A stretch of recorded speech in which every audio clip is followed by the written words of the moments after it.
भजन करना चाहिए। 100 कार्य को छोड़ के भजन करिए तो 1000 काम छोड़ के भजन करिए। और भजन भोजन दोनों हो तो जीवन चलेगा, और नहीं तो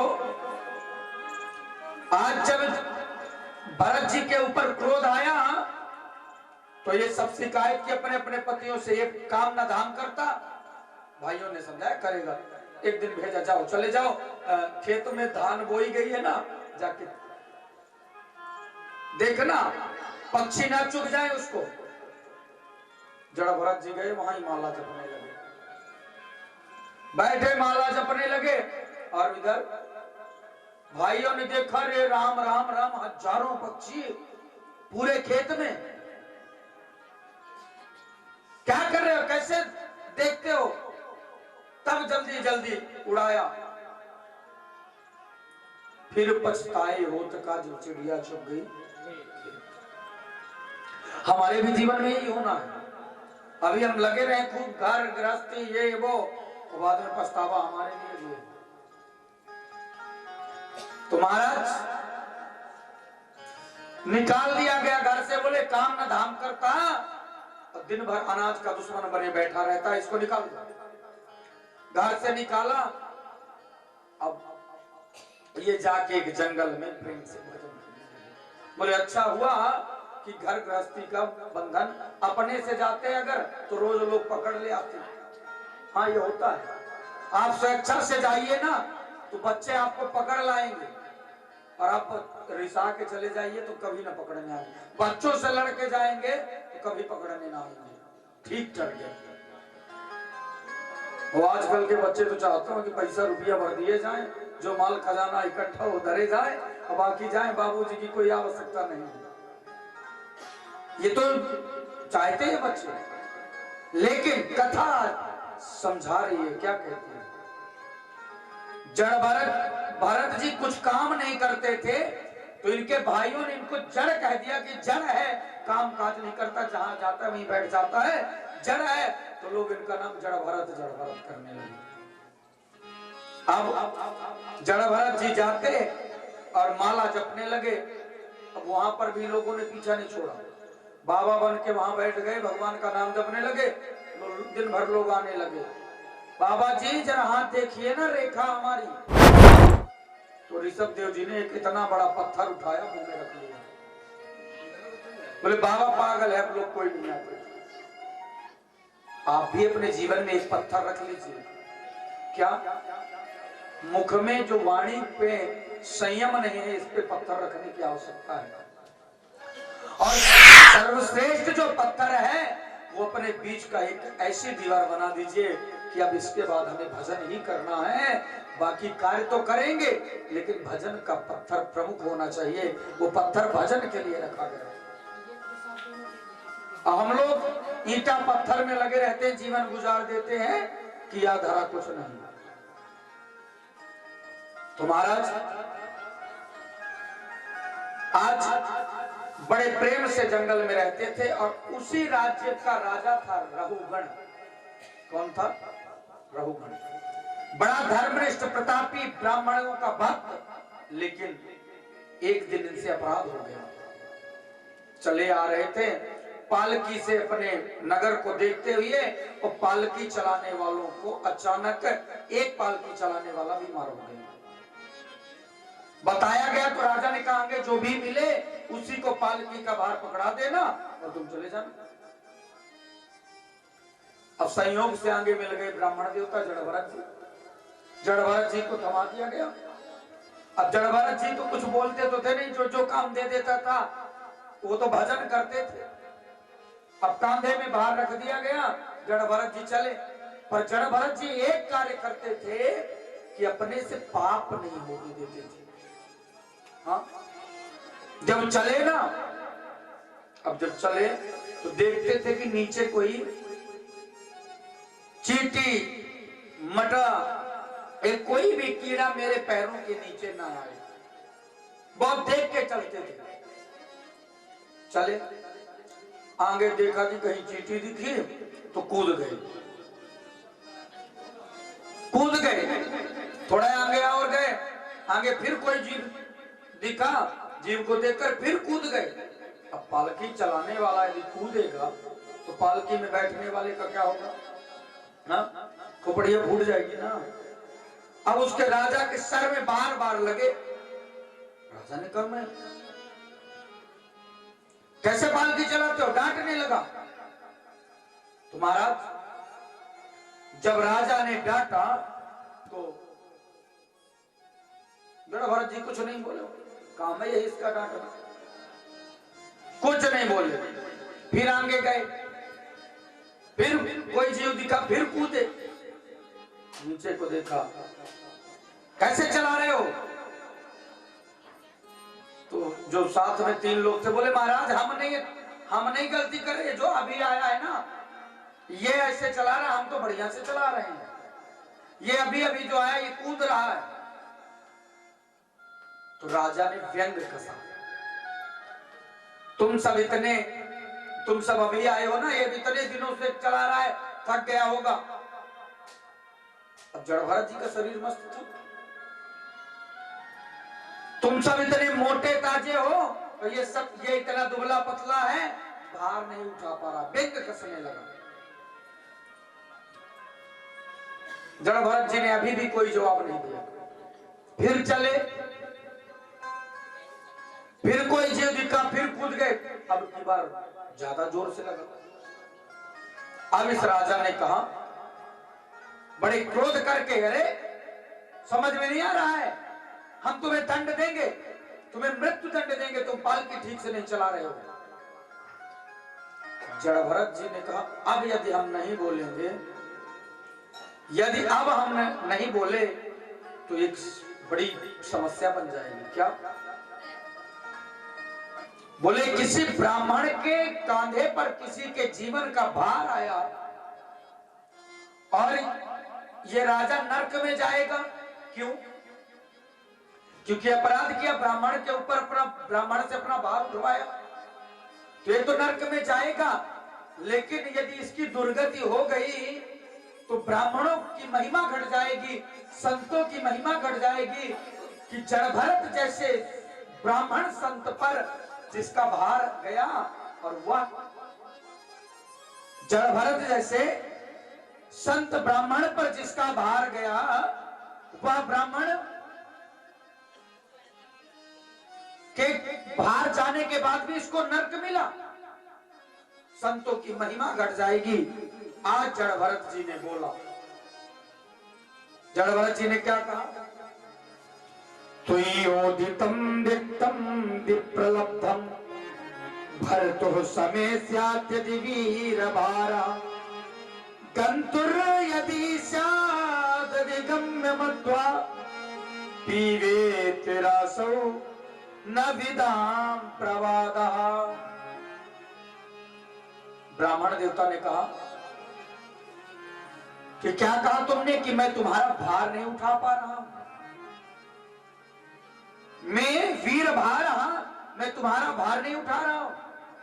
तो राजन मैं तो खुद भार हूं इस धरा पर, हाँ? मैं तो इस जगत में स्वयं ही भार बन के आया हूं, और मैं आपका भार क्या उठाऊंगा? और आपने क्या कहा कि तुम दंड दोगे, मृत्यु का दंड। राजन तुम कौन होते हो दंड देने वाले? दंड देने वाले तुम कौन होते हो? और यदि दंड देने की बात आई भी तो किसको दोगे? शरीर तो मरा हुआ है, हाँ? शरीर तो मरा हुआ है, आत्मा अजर अमर है। नैनम छिन्नन्ति शस्त्राणि नैनम दहन्ति पावका। ये शरीर नश्वर है, ये मरा हुआ है, इससे आत्मा निकल जाए। आत्मा को तुम दंड दे नहीं सकते हो, आत्मा को जलाया नहीं जा सकता, आत्मा को भिगोया नहीं जा सकता, आत्मा को उड़ाया नहीं जा सकता, तो तुम दंड देने वाले कौन होते हो? और रही बात, तुमने कहा मोटा होना, पतला होना, राजन आत्मा का धर्म ये नहीं है। आत्मा का तो एक धर्म है, वह सब जगह प्रेम से रहती है, सब जगह एक समान रहती है। अब रहा ये शरीर, तो शरीर का धर्म है मोटा होना, पतला होना, कमजोर होना, बलवान होना, ये तो शरीर का धर्म है। अब जब ये बात राजा ने सुना तो राजा तुरंत कूद गए पालकी से और कूद करके ब्राह्मण देवता के चरणों में गिर गए और पूछने लगे, कस्तम निगूढ़श्चरसितुदारं बिभर्षि सूत्रं कतमो वधूता नाहं विसंगे सुरराज वज्रान् त्रच्छान्य शूलान् यमस्य दंडात्। नीचे गिर गए, बोले महाराज मुझे क्षमा करिए, आपके ये जो वचन है ना ये साधारण वचन नहीं है।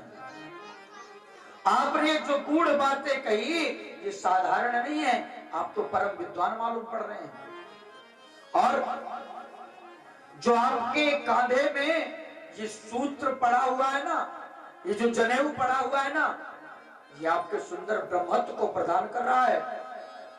निश्चित ही आप कोई श्रेष्ठ अवधूत हैं, आप ब्राह्मण हैं। मैंने आपका अपराध किया, चरणों में गिर गए और क्षमा मांगने लगे। महाराज क्षमा कीजिए, मुझसे त्रुटि हो गई, गलती हो गई। तो आदरणीय श्री जड़भरत जी ने समझाया, राजन यदि हमसे गलती हुई है तो हमारा कर्तव्य है प्रायश्चित करें, और यदि हमने यहां प्रायश्चित नहीं किया, यदि हमने स्वयं प्रायश्चित नहीं किया तो फिर प्रायश्चित का नियम बड़ा खतरनाक है। तब 28 प्रकार के नरकों की बात बताया। 28 प्रकार के नरक होते हैं राजन। कौन कौन से? तामिस्त्र, अंधतामिस्त्र, सालमली, रौरव, कुंभीपात, वैतरणी, 28 प्रकार के नरकों का वर्णन। तो महाराज किसको कहां जाना पड़ता है? जो लोग किसी के साथ ठगी करते हैं, किसी के साथ चोरी किसी के यहां करते हैं, ऐसे लोगों को तामिस्त्र नरक में जाना पड़ता है। वहां क्या होता है? तामिस्त्र नरक जानते कैसा है? तांबा देखे ना, तांबा बढ़िया साफ तांबा हो, एकदम लाल, ऐसे ही वहां एकदम लाल रहता है, आग परमानेंट जलती रहती है। और तब वहां कहते हैं चलो भैया, इसमें पकड़ के चलाया जाता है, प्राणी नहीं चल पाता। तब पीछे से यमराज के दूत भाले छेदते हैं, चला निबट, अरे बहुत जल रहा है, तड़प रहा है वह। तब कहता बचाओ, चिल्लाता है, इतनी आग में चलाया जाता है पर वो मरता नहीं है। मरता नहीं, प्लास्टिक का कीड़ा होता है, प्लास्टिक का, हाँ मरता नहीं है। और इतना कष्ट देते हैं, इतना कष्ट देते हैं, और ऊपर से पूछेंगे कभी तुमने किसी के साथ अच्छा किया है कि तुमको छांव प्रदान करें, शीतल स्थान दें? नहीं, हम तो दिन भर पेड़वा काटते ही रहे, किसी का घर उजाड़ते ही रहे, यही हमारा काम था। बोले चलो फिर तुमको तुम्हारे लायक स्थान एक है सालमली, ये सालमली वृक्ष है, बोलते चलो यहाँ आराम कर लो। उसके नीचे पड़ाया जाता, आराम करता बैठने के लिए। तब सालमली वृक्ष के पत्ते गिरते हैं। अब सालमली वृक्ष के पत्ते हरे नहीं है, तलवार, कृपाण, त्रिशूल, भाला ऊपर से गिरते हैं और जीव को भेद देते हैं, छेद देते हैं। जीव की जगह जगह पर पूरा शरीर भिद जाता है पर वो मरेगा नहीं। फिर जो लोग कन्याओं को, परस्त्री को कुदृष्टि से देखते हैं, या जो स्त्री कुदृष्टि से परपति को देखती है, उनको एक अंधतामिस्त्र वहां लेके जाते हैं। तो जानते कैसा होता है? अदरक कूटने वाला वो देखे हैं, वो तो जानते हैं ना, चाय तो सब कोई पीते होंगे। अदरक कूटने वाली जो होती है ना, क्या बोलते हैं उसको, गुड़ नहीं, वो गुड़ नहीं, जिसे कूचते हैं, सिल वाला होना, सिलबट्टा। तो हम आप जैसे 10, 50, 2, 4 हजार लोगों को एक साथ उसी में डाल करके, और ऊपर से ऐसी कुचाई होती है, ऐसी कुचाई करेंगे, कूच कूच के जैसे अदरक को हो जाता है ना, वैसे ही हम लोगों को बना दिया जाता है, फिर भी आदमी मरता नहीं है। और जो ये तो कुदृष्टि से देखने वालों के लिए, जो किसी जीव की हत्या करते हैं, किसी जीव को मार के खा जाते हैं, उनको कुंभी पात नरक मिलता है। ये कैसा है, कड़ाहा देखे है ना, कड़ाहा पूरी तलते, अब हलवाई सब बना डालता है, आप लोग देखते नहीं है। तो बहुत बड़ा कड़ाहा रहता है और उसमें परमानेंट तेल खोलता रहता है, लाल। ऐसे लोग जो दूसरे जीवों को मार के खा जाते हैं, जीवों की हत्या कर देते हैं, उनको जैसे आलू बंडा पकाते देखा है ना, पूरी तलते, वैसे ही डाल देते हैं, और महाराज तो तल जाता है लेकिन मरता नहीं है। फिर उसके ऊपर नमक इत्यादि लगा करके यमराज के यहाँ जो वाहन रहते हैं, यमराज के जो दूत रहते हैं, कहते हैं ये बहुत दूसरों को खाया है, इसको थोड़ी टेस्ट करो। ये शरीर जो यहाँ है ना, फोटोकॉपी है, असली वाला तो वहां रखा है, फोटोकॉपी भेजी गई है काम करवाने के लिए। कर्मयोनि के आइए, कर्मयोनि में आए हो तो फोटोकॉपी है, यहाँ काम हो जाए, असली तो वहीं रखी है, जिसको आप सब यातनाएं भोगनी। हाँ? और ऐसे नरक हैं, सारे नरकों का वर्णन कर दे तो कथा से भाग जाओ। एक वैतरणी है जो जीवन भर दूसरे के लिए गड्ढा खोदते रहे, जीवन में न दान किए, न पुण्य किए, न धर्म किए, उनको वैतरणी नदी, ये जानते कितनी बड़ी है, 100 योजन चौड़ी है।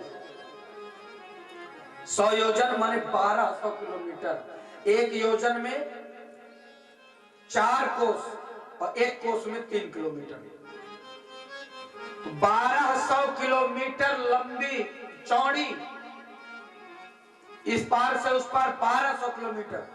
पानी नहीं रहता इसमें, रक्त,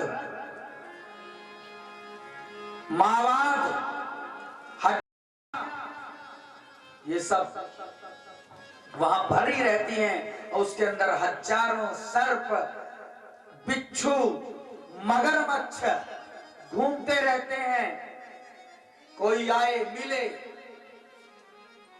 तब वहां जब ले जाते हैं और प्राणी को दिखाते हैं, देखो ये सब तुम्हें खाएंगे अभी, बोले बचा लो, तो कहता है कि तुम बचा तो लो, तुमने कुछ दान किया है, गाय का दान किए हो, पूछ पकड़े थे कि पार करवा दे तुमको, मारा गैया पाले नहीं, 2 डंडा मार के और दुआरे से भगा दिए। अच्छा चलो, अब तो तुमने कुछ किए नहीं, तो यमराज के दूत मार करके भगा देते हैं, वहीं गिरा देते हैं। अब तब वो नहीं जा पाता, तब उसको जीव को नोचना चालू करते हैं, खाना चालू करते हैं। इतना खतरनाक है ये नरक। तो निवेदन करूं, हमारा कर्तव्य है कि हम जीवन में दान पुण्य धर्म करते रहें, कुछ बांटते रहें, जीवन में कुछ करते रहें, और नहीं तो तूने जो कमाया उसे दूसरा ही खाएगा, खाली हाथ आया बंदे खाली हाथ जाएगा। चाहे जितना कमा के रख लीजिए, जब जाएंगे ना कुछ न मिलेगा, कुछ भी नहीं, साफ जाएगा, और कफन में जेब भी नहीं होगा। चाहे जितना पैसा हो, रुपया हो, तुम्हारे साथ क्या जाएगा, जो तुमने दिया है वो जाएगा, जो तुमने किया है और दिया जाएगा साथ में। बाकी घर गाड़ी बंगला सब यहीं रहेंगे। 4 व्हीलर मिलती है बांस की, 4 पहिए होते हैं मानव, और ले जाके शमशान में जला के चले आएंगे। इसलिए जीवन में मैं ये नहीं कहता कि पंडित जी है तो हम दान सुनाएं आपको ना, हम तो व्यर्थ का दान लेते भी नहीं, देने की तो बातें छोड़, हम तो गलत दान लेते भी नहीं है, थोड़ा उल्टे पंडित है। दान वही देना चाहिए जो, और उसी को देना चाहिए सुपात्र हो। कुपात्र को दान देने का भी फल नहीं होता है, और न कुपात्र का दान लेने का फायदा होता है। नहीं आपका पाप का धन। एक बार गुजरात में बेसलौर में कथा बोल रहा, तो उसकी गाड़ी से कुकुर मर गया। सवेरे सवेरे आया, 50,000 रुपया लेके, महाराज हमने कहा इतनी तो दक्षिणा, 7 साल पहले की बात, उस समय इतनी दक्षिणा भी नहीं कोई देता। तो हमने कहा इतनी दक्षिणा तो यजमान से बात है हमारी, कितना यजमान देगा। तुम भैया आज विदाई काय कर रहे हो, अभी तो 1 दिन बाकी है, हम तो ब्राह्मण महाब्राह्मण तो है नहीं कि पहले ले लेंगे, तो भैया कल देना। बोले नहीं महाराज ये हमारी तरफ से। हमने कहा भाई तुम्हारी तरफ से क्यों, तुम क्यों दे रहे हो? बोले महाराज जी क्या बताएं, आज हम गाड़ी निकाल रहे थे सवेरे सवेरे ऑफिस के लिए, और उसी समय हमारे गाड़ी के नीचे हमारा